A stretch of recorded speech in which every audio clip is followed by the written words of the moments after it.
प्रदेश में आधुनिक खेती का रुझान दिन प्रतिदिन बढ़ता जा रहा है। किसान परंपरागत खेती छोड़कर न सिर्फ आधुनिक खेती अपनाकर लाखों रुपए प्रतिवर्ष कमा रहे हैं, बल्कि लोगों को रोजगार देने का काम भी कर रहे हैं। और इन्हीं किसानों में से एक हैं सोनीपत के चिरसमी गांव के रहने वाले प्रगतिशील किसान सुरेश कुमार, जिन्होंने परंपरागत खेती छोड़ आधुनिक खेती शुरू की है और आज लिलियम के फूलों की खेती का लाखों रुपए कमा रहे हैं, साथ ही लोगों को रोजगार देने का काम भी कर रहे हैं।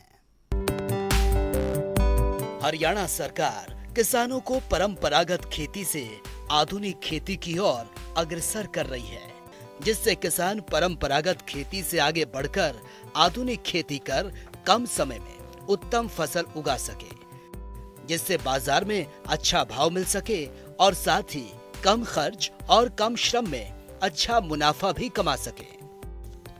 वहीं दूसरी ओर किसान भी नई नई विधि अपनाकर आधुनिक खेती के माध्यम से कम खर्च में अच्छी पैदावार कर रहे हैं और मुनाफा भी कमा रहे हैं। इन्हीं किसानों में से एक हैं सोनीपत के चिरसमी गांव के रहने वाले प्रगतिशील किसान सुरेश कुमार, जिन्होंने परंपरागत खेती छोड़कर आधुनिक खेती पर ध्यान दिया और आज अच्छा मुनाफा भी कमा रहे हैं। प्रगतिशील किसान सुरेश आज लिलियम के फूलों की खेती कर रहे हैं और लाखों रुपए कमा रहे हैं। साथ ही लोगों को रोजगार देने के साथ साथ आज दूसरे किसानों के लिए भी मिसाल बने हैं। सर, मैंने लिलियम की खेती 2013 से स्टार्ट की थी। सर, मैंने पहली बार 2013 में एक पॉली हाउस लगाया था। सर, उसमें हमने लिलियम की खेती की और हमारे गुरु हैं जो रविंद्र मोहन दैया सोनीपत से हैं, हमने उनसे इनके बारे में लिलियम के बारे में ज्ञान लिया। सर, उन्होंने हमारे के लिए आगे बढ़ने की उत्साह दिया और हम आगे बढ़े।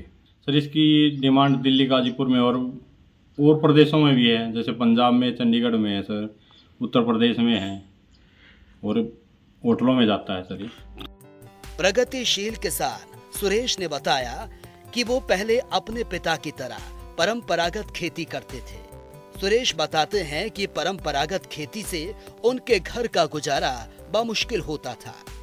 आगे सुरेश ने बताया कि उन्होंने अपनी पढ़ाई के साथ साथ कुछ अलग करने का सोचा, जिसके बाद साल 2013 में वो एक प्रोफेसर से मिले और उनसे ट्रेनिंग लेकर 1 एकड़ में पॉली फार्म में व्हाइट लिलियम फूल लगाकर खेती की शुरुआत की। शुरुआत में 1 एकड़ में 25 लाख रुपए का खर्च आया, जिसके बाद उन्होंने फसल आने के बाद 5 से 6 लाख की बचत हुई, जिसके बाद उनकी लगन और बढ़ गई।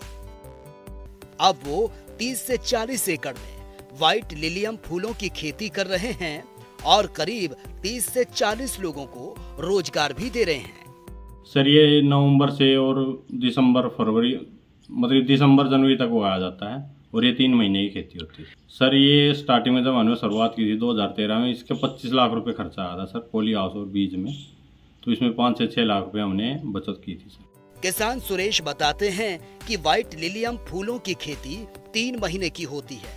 सितंबर में फसल लगाई जाती है। ये फसल 3 शिफ्ट में लगाई जाती है, जो करीब 3 महीने तक फूल देती है। पहली शिफ्ट से फसल दिसंबर में फूल देना शुरू कर देती है और उसके बाद शिफ्ट वाइज फूल तोड़कर उन्हें पैक करके गाजीपुर मंडी भेजा जाता है। प्रगतिशील किसान सुरेश बताते हैं कि साल 2018 में गन्नौर जीटी रोड स्थित अंतर्राष्ट्रीय फूल फल मंडी में कृषि मेले का आयोजन किया गया था। कृषि मेले में उन्होंने अपने फूलों का स्टॉल भी लगाया, जहां उनके स्टॉल को देखने के लिए लोगों की भीड़ लग गई। उनके फूलों की डिमांड को देखते हुए कृषि मंत्री ने उन्हें 11 लाख का पुरस्कार देकर सम्मानित किया था। किसान सुरेश का कहना है कि व्हाइट और ब्लू लिलियम फूलों की डिमांड बहुत ज्यादा है। लोग उनके फार्म पर आकर यहीं से फसल ले जाते हैं। उनके फूलों की डिमांड गाजीपुर मंडी के साथ साथ हिमाचल प्रदेश, हरियाणा, दिल्ली और दूसरे राज्यों में भी ज्यादा है। इन फूलों को शादी विवाह के साथ साथ घर में सजावट के लिए भी खरीदा जाता है।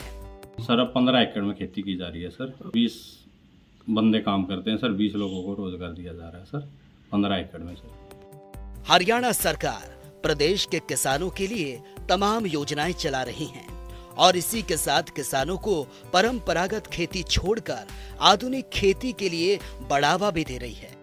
आज प्रदेश का किसान सरकार द्वारा मिल रहे अनुदान राशि की सहायता से आधुनिक खेती कर अच्छा मुनाफा कमा रहे हैं। आधुनिक तकनीक से उच्चतम किस्म की फसलों की पैदावार कर बाजारों में अच्छे भाव आज किसानों को मिल रहे हैं।